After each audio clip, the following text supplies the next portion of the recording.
व्यक्ति सिर्फ और सिर्फ व्यू के लिए काम करता है, न कि सामाजिक सरोकार के लिए काम करता है। और जिस तरह से ये अपने आप को ईमानदार दिखाने की कोशिश करता है, उससे आपको साफ पता चल जाएगा कि यह व्यक्ति भी कोई खास ईमानदार तो बिल्कुल नहीं है। नमस्कार दोस्तों, स्वागत है आपका। दोस्तों, पिछले एपिसोड में हमने देखा कि किस तरह से टीवी पत्रकारिता दिन प्रतिदिन गिरते जा रही है, किस तरह से वहाँ पे एंकर और किस तरह से उनके मालिकान जो हैं वह एक एजेंडे को लेकर के चल रहे हैं। और एजेंडा भी ऐसा कि जिसमें ना आपको सामाजिक सरोकार दिखेगा और जिसमें ना आपको उस तरह की बात दिखेगी जो एक पत्रकारिता के लिए मानक बनाया गया है। तो दोस्तों, फिर सवाल उठता है कि यह किस तरह की पत्रकारिता कर रहे थे।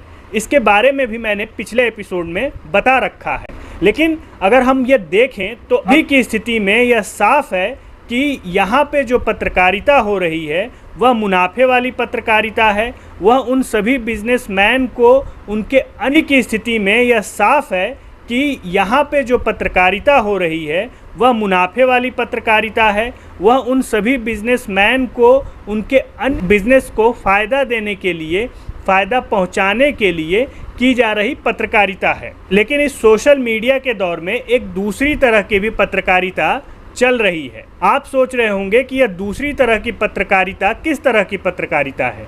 क्या यह अखबार की पत्रकारिता है या फिर मैगज़ीन है या फिर कुछ और है?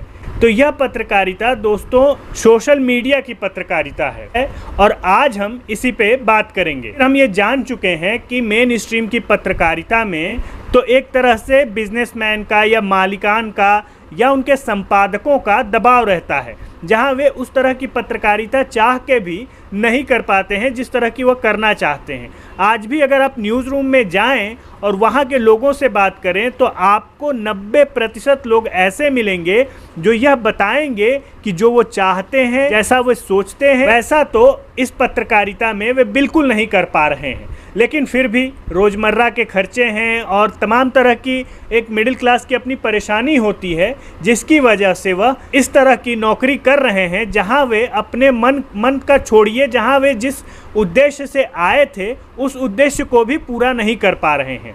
दूसरी तरफ सोशल मीडिया है।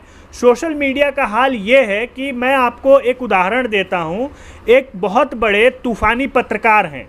पहले ये टीवी पे थे, टीवी पे इन्होंने तमाम तरह के कांड कर रखे हैं। आप जाएंगे तो इतिहास आपको पता चल जाएगा, इनके ऊपर कितने मुकदमे चल रहे हैं और किस तरह के मुकदमे चल रहे हैं और किस तरह का काम इन्होंने टीवी में रहते हुए किया है और टीआरपी के लिए ये क्या क्या करते रहे हैं, अपने मालिकों और अपने संपादकों के लिए क्या क्या करते रहे हैं। आप इनका इतिहास खंगालेंगे तो आपको साफ दिख जाएगा।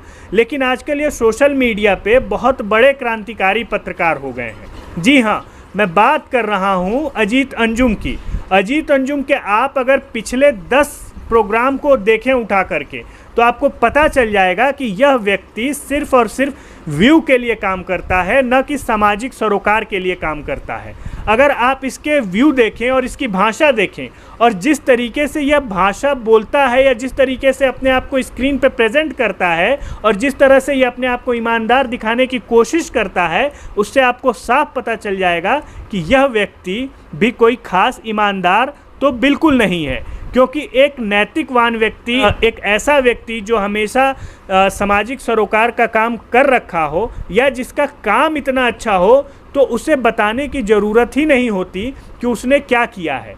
और जहाँ पर बात आरोप प्रत्यारोप की हो, वहाँ पर इस तरह की बात आपको देखने को साफ तौर पे मिलेगी। याद करिए कि सोशल मीडिया पे वह कौन सा पत्रकार है जिसने कोई अच्छी रिपोर्ट जा करके ग्राउंड पे की हो। मित्रों, याद करिए कि क्या इन सोशल मीडिया वाले पत्रकारों ने कोई ऐसा आरटीआई डाल रखा है जिसकी वजह से कोई ऐसी खबर आई हो जिससे एक बहुत बड़ा परिवर्तन आया हो?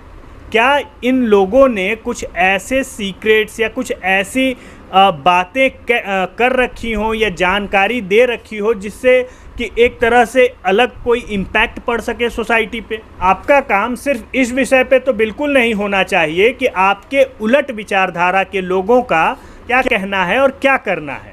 क्या आप विचारधारा के लिए काम कर रहे हैं? अगर विचारधारा के लिए काम कर रहे हैं तो आप पार्टी ज्वाइन कर लीजिए, और अगर विचारधारा के लिए नहीं काम कर रहे हैं तो आप सही को सही और गलत को गलत क्यों नहीं कह रहे हैं?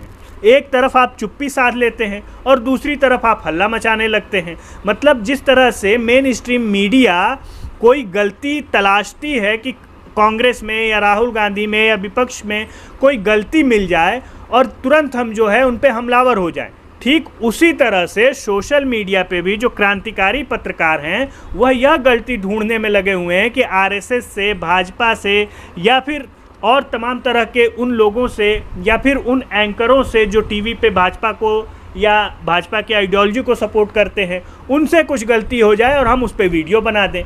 तो दोस्तों मेरा सीधा सा यही सवाल है और यही आप लोगों को बताना भी है, इस तरह की पत्रकारिता को क्या पत्रकारिता माना जा सकता है और इस तरह के कार्य को हम किस तरह से उस दूसरे जो पहला कार्य कर रहा है उससे अलग मान सकते हैं और ये कह सकते हैं कि ये गलत है और ये सही है।